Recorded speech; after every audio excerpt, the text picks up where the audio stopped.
Come on in. Welcome to Idled Out, where we talk all things Survivor. My name is Luke, and today we're talking about the Survivor seasons with the best boot orders. A good cast can make or break a season, but just as important to a season's entertainment value and legacy is the order in which the cast leaves the game and how. What makes a good boot order? I'm glad you asked. It's obviously subjective, but for me, it comes down to a few things.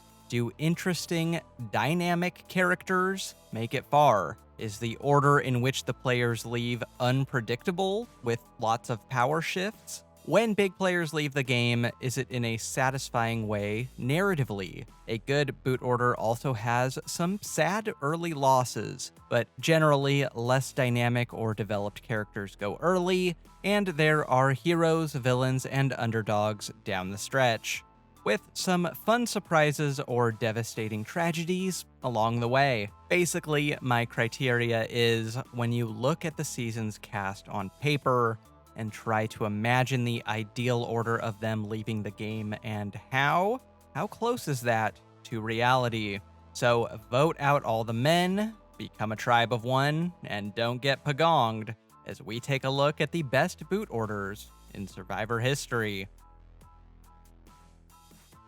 At number 5 is Survivor Cagayan. It's an obvious choice, but it's obvious for a reason. Pound for pound, has there ever been a better, more varied, more exciting, more llama-speaking Final Six than this? Tony and Cass in the final 3 in particular still feels like a dream. It's an endgame almost inconceivable at season's start, especially considering it turned out that the Brains tribe only had about 4 brain cells between the 6 of them. At Final 6, everyone is well developed, they are all big personalities, and it felt like any one of them could have taken it. Fan favorite heroes, diabolical villains, rootable underdogs, they're all here. And a variety of approaches to the game and gameplay styles are all represented in this endgame, from good to bad to non-existent. The season comes out of the gate hot with Garrett's hilarious blindside. J'Tia makes the first 3 episodes, then exits stage left before she can overstay her welcome. And though we have a quit, it's the funniest quit of all time. The only thing that keeps this season's boot order from ascending any higher for me is that the 2 Beauty Tribe members who would have been really proactive players post-merge both left the game early, leaving us with a slate of beauties that, while beautiful, aren't exactly jumping off the screen. Look, I'll always go to bat for Morgan just for how non-conceited she is, but overall, 2/3 of the Beauty Tribe making the merge does bring the average down a bit here. Still, the mid-game beauty purge leaves us with an endgame that is all killer, no filler, so I can't begrudge it too much. I don't know about you, but I was feasting this season, like Tony slurping down those pizza slices. Yeah, okay, maybe not that much. That actually looks unsafe. At number 4 is Survivor Vanuatu. Almost everyone in Vanuatu went out at the exact right time, leaving us with an endgame women's alliance primed to cannibalize itself, and the only man who could navigate it as the ultimate underdog. There are a few pre-mergers who would have been fun had they lasted. JP had potential, Mia's temper was fun, Bubba had a cool shirt, but overall, the most entertaining and interesting players made the merge. Mostly. This season often gets criticized for having a boring early game, and I don't dispute that. But that's just because we do jettison all of the bland players first, and those early episodes, by extension, revolve around them. Rory's merge boot downfall is sad, but it's just one of those pitch-perfect Survivor tragedies I mentioned in the intro. He spent all of the post-swap clawing his way into Amy's good graces, only to get cast aside at the merge like an old toy. Schmoozy, charming bullshitter Chris could not be a better literal last man standing, and the dynamics at Final 7 are so perfect, with the different factions of women ready to take each other out. This is a top-heavy cast, but most of that top make it to this point. There are 3 players in particular, though, I'm so happy to see here. Amy's so ice-cold it's like scary at times, Chris is hilarious, and Twyla is one of the most complicated and complex players of all time. Overall, the most interesting players made the merge, the more entertaining alliance at the merge took control, and then we got an insane and unexpected underdog run from one of the best confessionalists of all time. I'm glad it shook out this way. It's easy to see a world where Brady's alliance is the one that makes the merge instead of Sarge's, and like John Kenny is the last man standing against the women instead of Chris. Yeah, we got lucky. At number 3 is Survivor Palau. It had to happen eventually. One tribe gets completely wiped out pre-merge, and Palau is the perfect season for this accidental experiment to take place. Oolong's decimation is one of Survivor's saddest arcs, but Oolong itself is a pretty flavorless tribe, especially when compared to Koror. And if anything, their pre-merge decimation makes them more interesting as characters. Let's face it. Sure, this tribe has some fun players like Bobby John, Angie, and Dobby the House Elf on it, but it also has like Ibrahim, Jeff, and Ashley. Them going out one by one pre-merge leaves us with a post-merge of Koror plus Stephanie, by and large a more entertaining group of players with far more interesting dynamics. And even that shakes out roughly in ideal order, with Tom, Katie, and Ian deservedly making the final 3.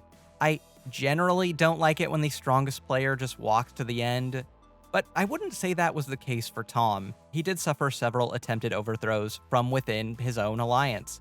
Hey, it's not his fault that Karen sucks.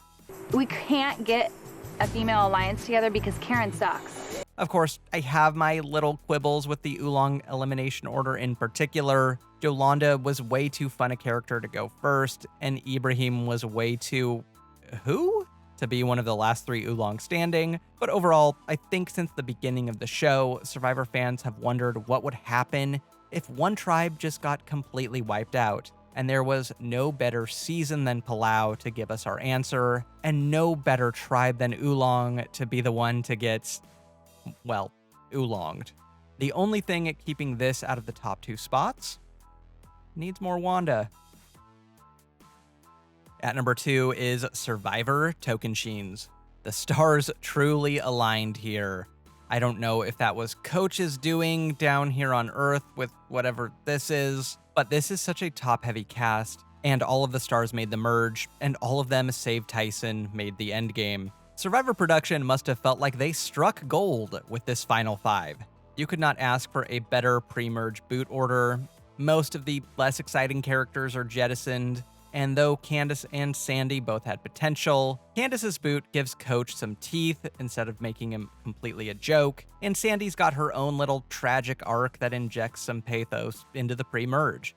JT, Steven, and Taj, 3 of the most rootable players ever, as the only 3 Jalapao left at the merge, is just perfect. The underdoggiest of underdogs, and... no, wait, Joe's here? Wait, never mind. This medevac seems like divine intervention by the Survivor gods.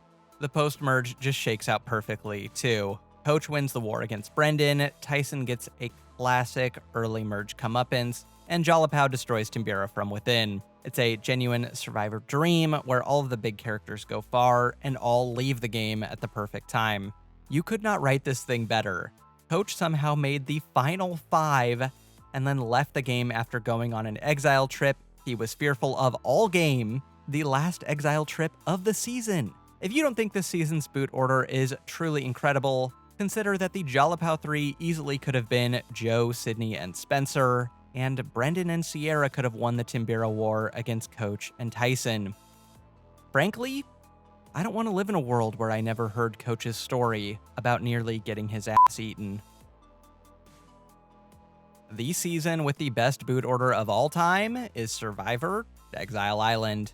You probably knew it was gonna be this. The only flaw to this season's boot order is that Bobby goes kind of early. This guy had 3-time returnee written all over him if he just made the merge. But otherwise, this is literally the perfect order and way these 16 players could have voted each other out of the game. It's been said a million times, but Kaseya truly is the most entertaining train wreck of all time. Definitely way more entertaining than that train wreck in East Palestine, Ohio. The tribe had the season's weirdest and most unstable personalities, fire dancers and nicotine-deprived psychopaths and captains of sports, and energy-challenging oddballs. And he's the normal one here. The entertainment gulf between this tribe of unhinged freaks and sleepy old Lamina is the greatest in Survivor history, but then at the merge, Kaseya somehow keeps it together and just pagongs Lamina right out of the game. And all is right in the world. They may be toxic, they may be threatening to literally kill one another, but they're family. Terry's immunity streak and immunity idol throws a fun wrench in their plans, and then he tragically comes up just short. And of course, we can't forget that this is the season that introduced the world to Cirie, an incredible casting find who is the total package in terms of strategy and charisma. There's a reason every reality show is poaching her. Exile Island's boot order is also fun because so many characters who would otherwise be early boots go really far. Sure, people like Aris, Danielle, and Terry would almost always go far on their first try in most any context, but Shane, Bruce, Courtney, these three are like all first boot coded, and Cirie herself was the alternate target at the first tribal council. We got so lucky. There are better seasons, there are better casts, but there's only one season where Shane and Courtney go far enough together that he threatens to kill her. Best boot order ever. Got nothing else for you. Join me next week as we flip the script and look at the worst boot orders in Survivor history. Until next time, don't get idled out.